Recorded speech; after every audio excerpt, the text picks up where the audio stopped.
ఈరోజు మరి మన గుంటూరు జిల్లా అవనే మన ఏపీ అవనే మరి గంజాయి విచ్చలవిడిగా పెరిగిపోయింది. ఇది అందరికీ తెలిసిన విషయమే. ముఖ్యంగా పోలీసు వారికి బాగా తెలిసిన విషయమే. అయినా పోలీసు వారు పై అధికారులు ఎంత ప్రయత్నిస్తున్నా కూడా రోజు రోజుకి గాంజాయి అనేది ఉత్పత్తి చెందుతుంది. మరి ఈరోజు మనం తినే పంటలు కూడా అంత అభివృద్ధి చెందవు, అంత సులువుగా దొరకవేమో. మరి అంత సులువుగా దొరికే పరిస్థితికి ఈ గాంజాయి వచ్చింది.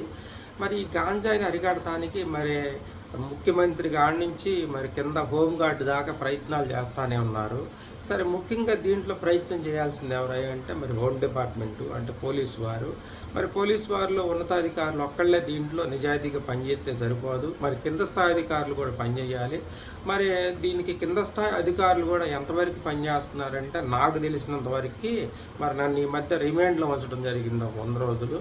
నేనే దాన్ని సిగ్గుగా చెప్పుకోను, ఎందుకంటే నన్ను అన్యాయంగా ఇరిగిచ్చారు. సరే, అది ఇంకోసారి తర్వాత చెప్తాను.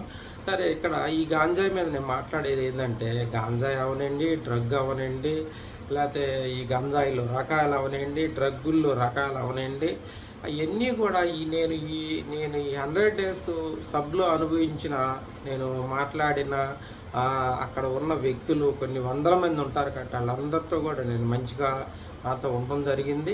ఆ మంచితనంతో వాళ్ళ దగ్గర నేను ఈ క్లూలా, అంటే నాకేం అవసరం లేదు, నేనేం పోలీస్ ఆఫీసర్ని కాదు క్లూ తీసుకోవడానికి.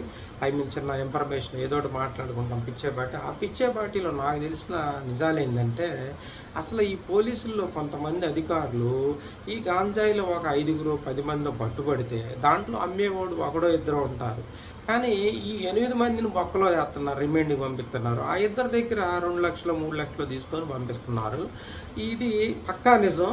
ఎందుకంటే నేను ఇది పక్కా నిజం అని నేను ముద్దాయిల తరపు ఎందుకు మాట్లాడుతున్నా అంటే, వాళ్ళు అబద్ధం చెప్పేవాళ్ళైతే పూర్తిగా అబద్ధం చెబుతారు. కానీ వాళ్ళు మేము తాగామన్నా, మేము తాగటం వల్ల మమ్మల్ని తీసుకొచ్చారు, అసలు అమ్మకుండా ఉంటే మేము తాగం కదా, మరి వాళ్ళు ఎందుకు వేయలేదురా లోన్ అంటే, వాళ్ళ దగ్గర 4 లక్షలు ఒకటి దగ్గర, 3 లక్షలు ఒకటి దగ్గర, 2 లక్షలు ఒకటి దగ్గర తీసుకున్నారన్న. మమ్మల్ని కూడా 1,50,000 2 లక్షలు ఇమ్మన్నారు. మేము ఏదో 50,000 60,000 ఇస్తానంటే మమ్మల్ని వదలలేదు, లోపల వేశారు. ఈ విధంగా ఉందన్న. సరే, నేను పోలీసు వారికి కానీ ఎంతకు పై అధికారులు చెప్పేది ఏంటంటే, దీంట్లో ఇక్కడ మీకు ఇలా చెప్పుకుంటూ పోతే చాలా వీడియో అయింది. సరే, ఇంతకీ టోటల్గా ఇక్కడ విషయం ఏంటంటే, ఈ విధంగా కింద స్థాయి అధికారులు లంచాలకి లోబడటం వలన అసలు అమ్మేవాడు ఎప్పుడైనా చెట్టు కాయలు కాస్తేనే మనం తినగలుగుతాం. అట్లాగే ఒక వ్యభిచారి కుంపటి, అంటే వ్యభిచారి గృహం ఉందంటేనే ఎవడైనా వెళ్ళగలుగుతాడు. అట్లాగే ఈ గాంజాయి దొరుకుతుందంటే వీడు తాగగలుగుతాడు. కాబట్టి ఇది పోలీసు వారు గ్రహించి ఈ కింద స్థాయి అధికారులు కూడా మీరు కంట్రోల్ చేయగలిగితే, ఎంత కంట్రోల్ అంటే మరి కొంతమంది అధికారులు ఉంటారు, ఒకరిని రిమాండ్లు ఇరికియడానికి ఎన్ని రకాల తప్పులు చేసైనా ఇరికిస్తారు. అంత శ్రద్ధ మరి దీంట్లో కూడా పెడితే ఖచ్చితంగా ఈ గాంజాయిని తొందరలో నిర్మూలించవచ్చు అనేది నాకు అర్థమైంది. మీకేం అర్థమైందో కామెంట్ చేయండి. అట్లాగే వీడియో నచ్చితే లైక్ చేయండి, షేర్ చేయండి, సబ్స్క్రైబ్ చేసుకోండి. Thank you. మీ గోళాన్ని బాధ.